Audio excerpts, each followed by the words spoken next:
Founders Fake, Startup Supercharged. Today, I want to talk to all of you about building a startup and most importantly, what you need to know to survive. We all know the economy is tough right now. It's been harder than ever to launch a company. What do you need to do to actually break through with your ideas, get funding, and grow a business that has a long life ahead of it? The first thing I tell every entrepreneur is don't fear death. Like if you are afraid that your startup will fail, then I can almost guarantee you will never be a unicorn. Because to become a unicorn, you have to take huge risks. If you do not take risks, if you do not push the boundaries, you will never break through. So entrepreneurs in tough economic times tend to pull back. They're afraid of spending too much money. They're afraid of taking risks. They're afraid of trying something out that isn't proven. If you do that, you are ensuring that you will remain a small startup. Maybe you'll grow slowly, but you will never have the rapid hyper growth that you need to break through and really change an industry. The most important thing I tell entrepreneurs to focus on at the beginning is your team. Don't waste time raising money. Don't waste time building a product. Don't waste time figuring out a marketing plan.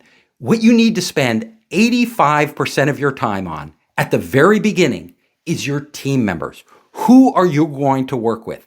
I will tell you, if you pick good people to work with, people you think are competent and capable, you will never break through. You will never change your industry. You don't want good people. You need great people. If you aren't surrounded by great people, great engineers, great designers, great marketers, you will never be able to build a great product. Good people build good products, and good products go nowhere because nobody wants a good product. We are all going to gravitate towards the very best products. And the way to get there is to start with a great team. That means it may be slower. You may have to spend more time looking for just the right people you should partner with.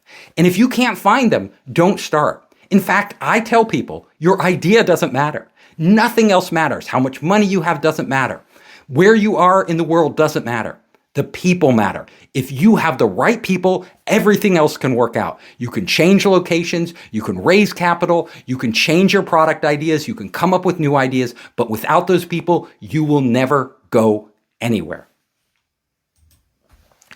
Only the best survive. Now, it's tough times. Economy is tough. People are struggling. Startups, especially at the early stage, are having trouble gaining traction and raising capital. Well, you have to understand, if you aren't committed to being the very best, you are crippling yourself. Entrepreneurs come up to me quite often and they say, Captain Hoff, I have a company. Will you invest? And I turn to them and say, are you going to be number one? And a lot of times they'll say, no. We'll probably be number 2 or 3. If they say this, I walk away. I don't invest because seriously, if you are going to succeed in your industry and you tell me you are going to be number 2 or 3, that means you're going to be number 9 or 10. And 9 or 10 is death. Nobody cares about 9 or 10. It's really only the ones who are number 1 and 2 that matter. And 1 is worth exponentially more than number 2. So I am looking for entrepreneurs who tell me I will be number 1. And not only tell me it, they believe it, and they can show me a path to how they're going to get there. They can explain how they are going to dominate their market. If they aren't going to dominate their market, I'm not an investor. I'm a venture capitalist. Venture capitalists want exponential growth.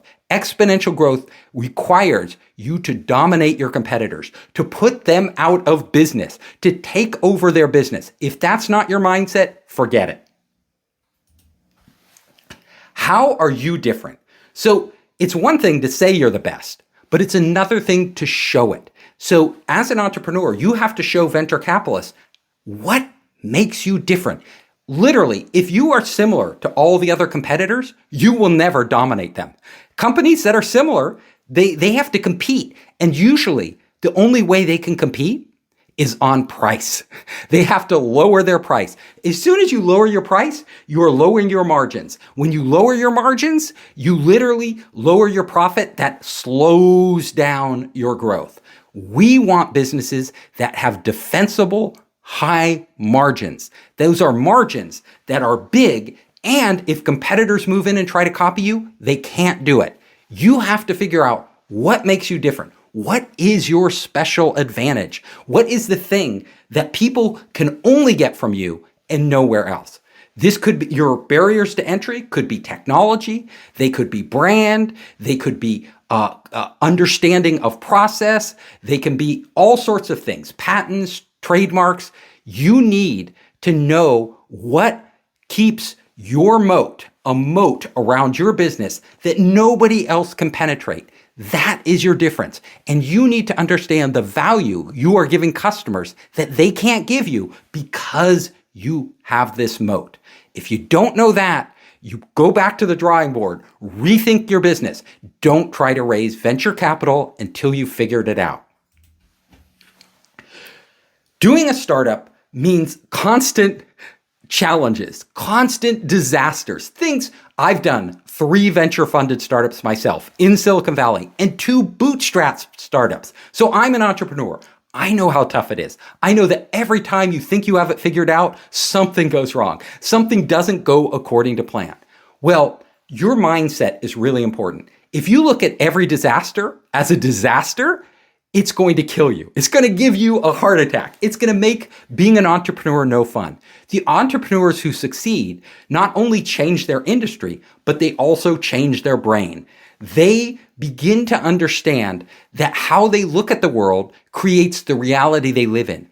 And you need to look at every disaster, everything that goes wrong as a challenge, a new challenge where you can step up and prove yourself, prove that you are worthy to be a CEO, take on this challenge and feel rewarded by conquering it. So challenges, things that go wrong in your business, things that are unexpected, things where you are losing money, those are what makes a great entrepreneur. And if you want to be a great entrepreneur, embrace them because they are going to come no matter what. And embrace them and actually relish the chance to conquer them. Don't count on VCs. A lot of entrepreneurs say, if I only had the money, I would be successful. They've come up to me and they say, if you can give me $1 million, I'll be successful.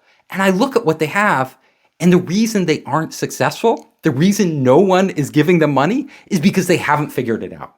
Honestly, if you figure out your customers, you figure out the core value you can give them that nobody else can, and you grow this business, you will succeed whether venture capital gives you any money at all. In fact, many of the great businesses out there have actually bootstrapped themselves. They actually grew with just angel funding, no venture capital funding, or funding from family and friends. There are businesses that are now multi-billion-dollar businesses, like Salesforce.com, where Mark Benioff, the CEO, literally had to bootstrap it. People didn't believe that cloud computing was the future. They didn't believe in Salesforce's model. He changed the entire industry without the support of VCs. Airbnb, when they were trying to launch their model, most VCs said, no, it's crazy. Nobody's going to invite strangers into your home. They had such a hard time raising money. They had to bootstrap it at the beginning. Don't count on venture capitalists. Focus on your business. Venture capitalists will come running after you when you figure out your business. Don't go running after them. Money is time. Literally, every day you spend is valuable. You have to treat every day as precious. I had an entrepreneur I was working with. He literally came to Founders Space and he said, Captain Hoff, look at my plan. And I looked at his plan and it was genius. It was brilliant. It was this new device. And I said, wow, this guy is great. He's sold a company before. He has a fantastic team. He has a vision of the future.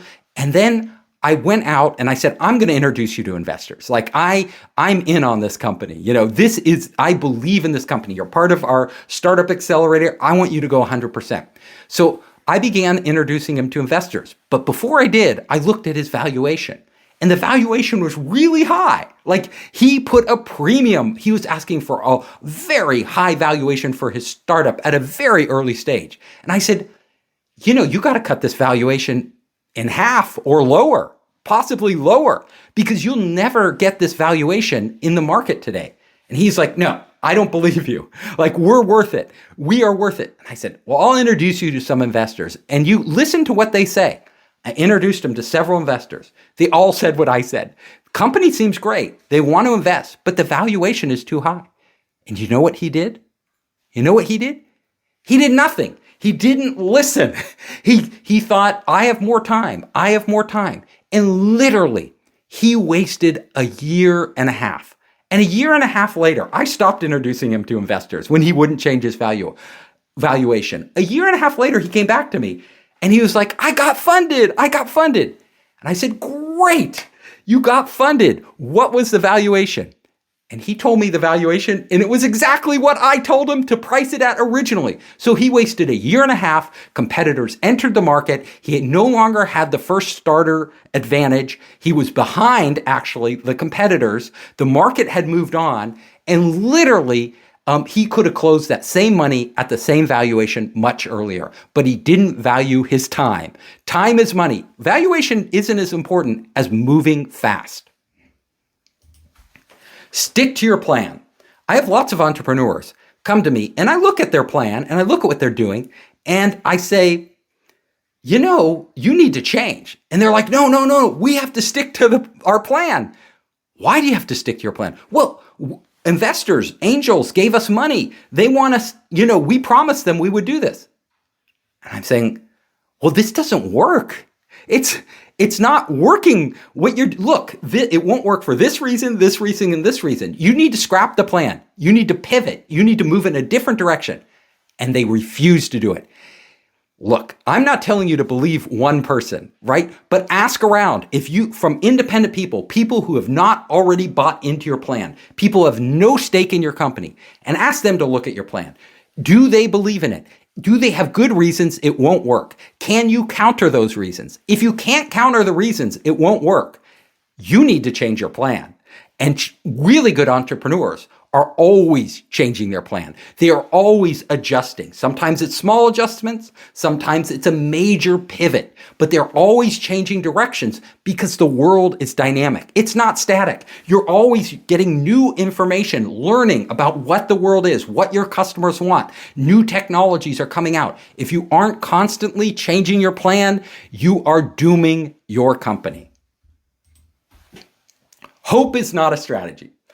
I know entrepreneurs out there, when they're struggling, when things aren't going well, sometimes they just hope. They hope that if they keep doing what they're doing, things will get better. Well, I have never in my life seen an entrepreneur succeed through hope by continuing to do the same thing over and over and over when it's not working. If what you're doing isn't working, you need to give up hope on that and refocus on something else. Ask for help.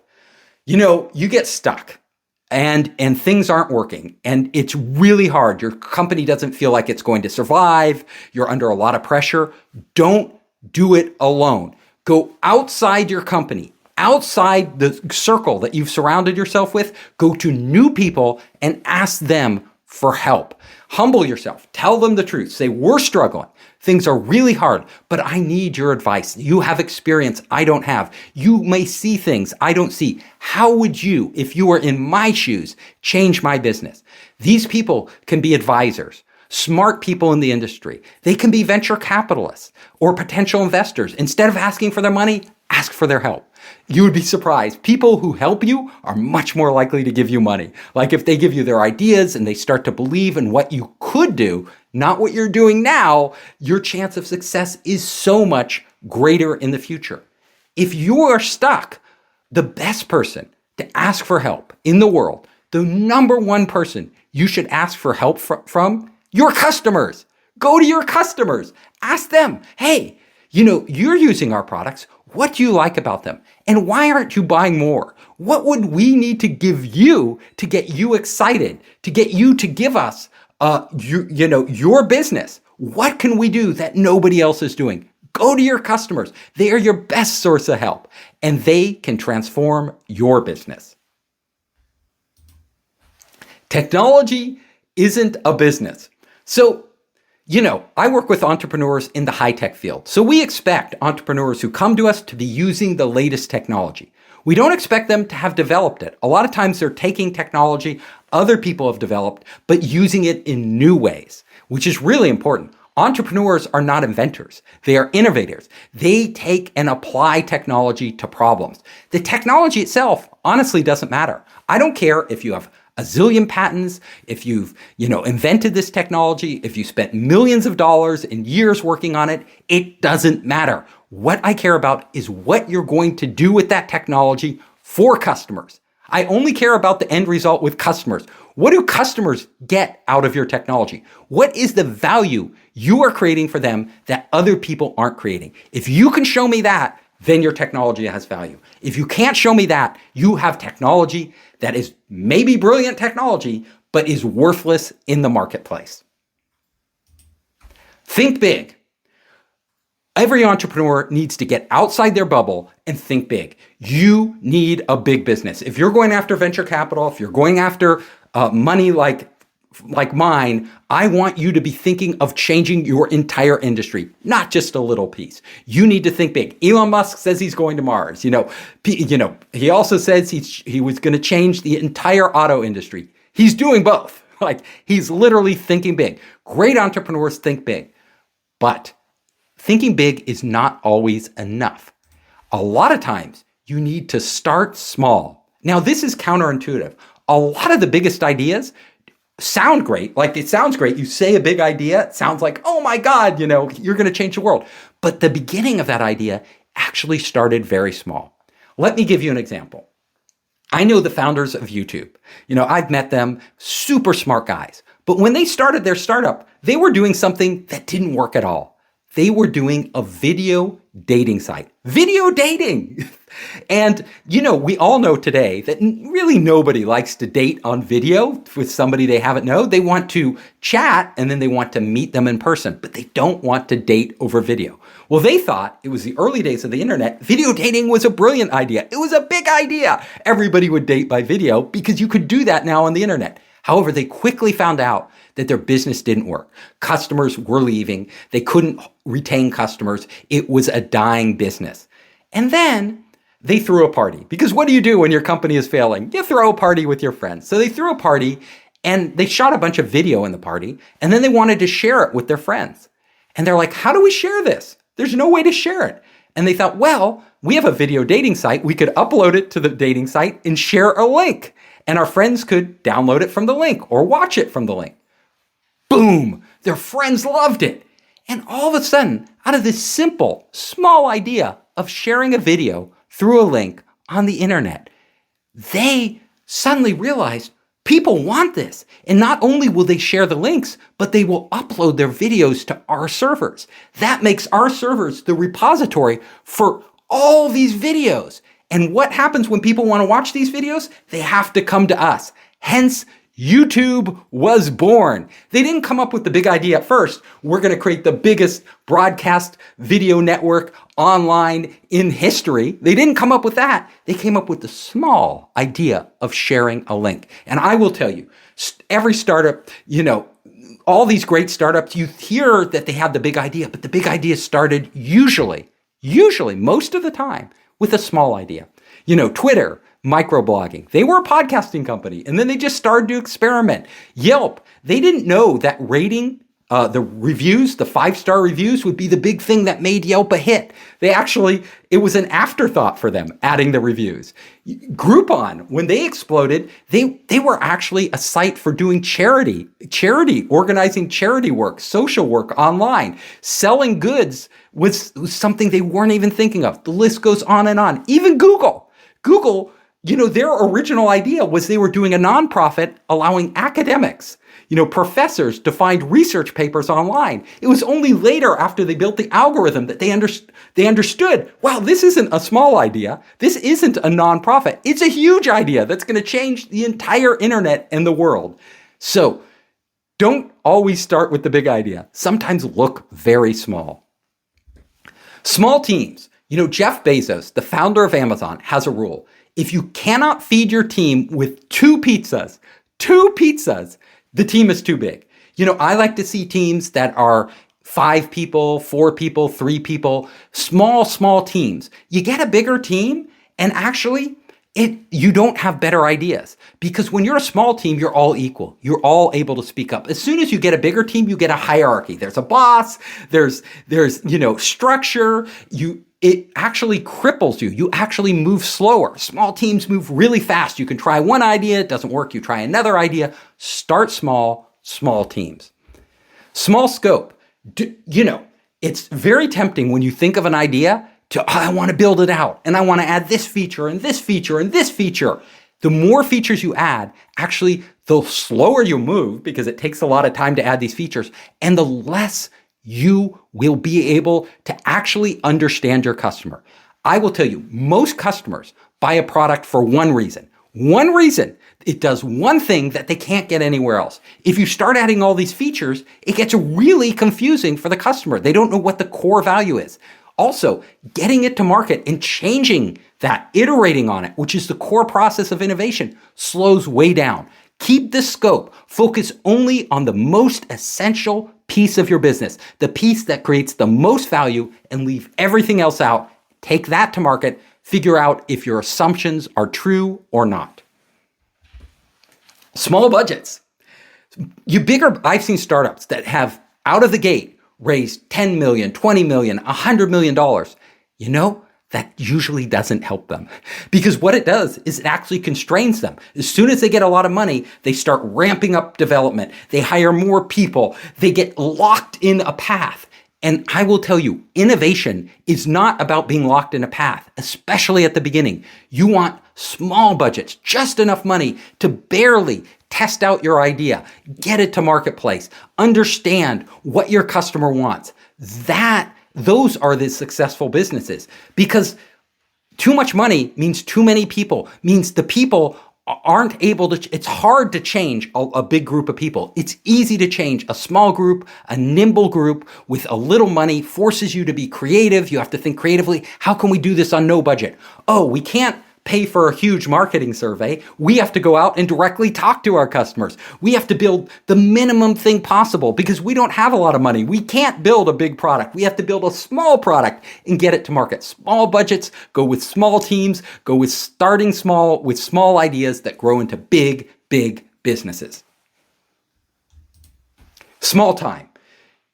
In your company, you want to compress the time between iterations. Make it as small as possible. So basically, every time you make a change to your idea, to your product or service, you want to take it out into the market, test it, get feedback, adjust it, make another change, take it out into the market. The faster you make this loop, I call it the innovation loop, the faster you speed this up, the smaller the time between iterations, the bigger chance of success you will have.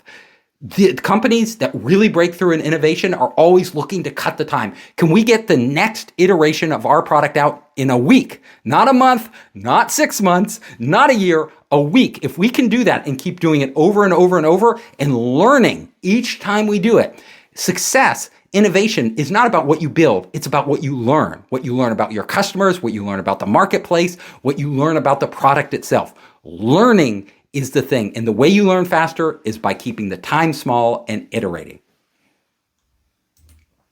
Failure is the process. If people tell you don't fail, they are giving you the wrong advice. Look, innovation, when you are innovating as a startup, you are failing over and over and over again until you get it right. In fact, you have to embrace failure. You have to love failure because really you're running experiments. You have all these ideas. You're building the minimum possible thing. You're putting it into the marketplace and you're figuring out this doesn't work. That doesn't work. And you're making changes and going back in and failing again over and over and over. You're never going to break through with a new big idea that nobody else has done if you aren't failing in the process. You need to fail, learn, and that is the path to success.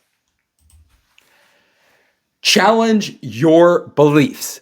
So no matter what you believe today, no matter what you think, I will tell you some of what's in your head is wrong. Like you can even have a successful company. You can be making lots of money. You can be on top of the world and you still have ideas about your business that aren't true. And you know why? Because the world is constantly changing. It's never the same. Everything is changing. New technologies are coming out literally every day. New markets are changing. Trends are changing. Consumer behavior is changing. Business needs are changing. All of this is constantly changing. So whatever you believe is by definition outdated. And what you need to do to succeed, to really truly innovate, is to constantly challenge your beliefs. List everything you think is true, and then go out and see if it's really true. Like it probably isn't true. A lot of those things aren't true. And if you find them out before your competitors, that's how you innovate. That's how you stay competitive. That's how you stay ahead. Now, let me wrap this up with one critical question. When should you quit? It's the hardest decision any entrepreneur makes. You put your life, your soul, your money, your hopes and dreams into this company, years of your life, and it's not working. When should you quit? I've had entrepreneurs come up to me after they've, literally spent all their money. They've spent, years on this product. And they ask me, they say, Captain Hoff, should I quit? Should I quit this? Or, I've put everything into this. You know what I tell them? And I say the same thing every time. I don't even need to hear more. You know what I say? Should you quit? Yes, absolutely. Quit today. Quit right now. Whatever you're doing is not working. You need to go a new direction. And usually they don't listen to me, but it is the truth. And you know why it's the truth? Because no entrepreneur wants to quit. If you're an entrepreneur, the last thing you want to do is give up on your business. You believe in this. You've sunk everything into this. The only reason they're coming to me is because they already know it's not working and they are asking permission to move on. Great entrepreneurs quit all the time. In fact, they quit early. They figure out something doesn't work and they quit. They're on to the next thing. They figure out it doesn't work. They quit. They're on to the next thing. They only go where the data leads them, where basically the facts lead them. If the facts of your business are that it's growing slow or it's shrinking or it's not growing at all, and you have tried what you need to try to make that business go, give it up. Great businesses grow like crazy. Bad businesses, you feel like you're Sisyphus pushing a boulder up a hill and it rolls back down. Push it up a hill and it rolls back down. If you push that boulder up and down the hill 50 times, move on, quit what you're doing. Don't give up though. Don't give up. Quit what you're doing and start something new. I'm Captain Hoff, CEO of Founderspace, the leading global startup accelerator. I'm also author of the award-winning books, Make Elephants Fly, Surviving a Startup, and The 5 Forces.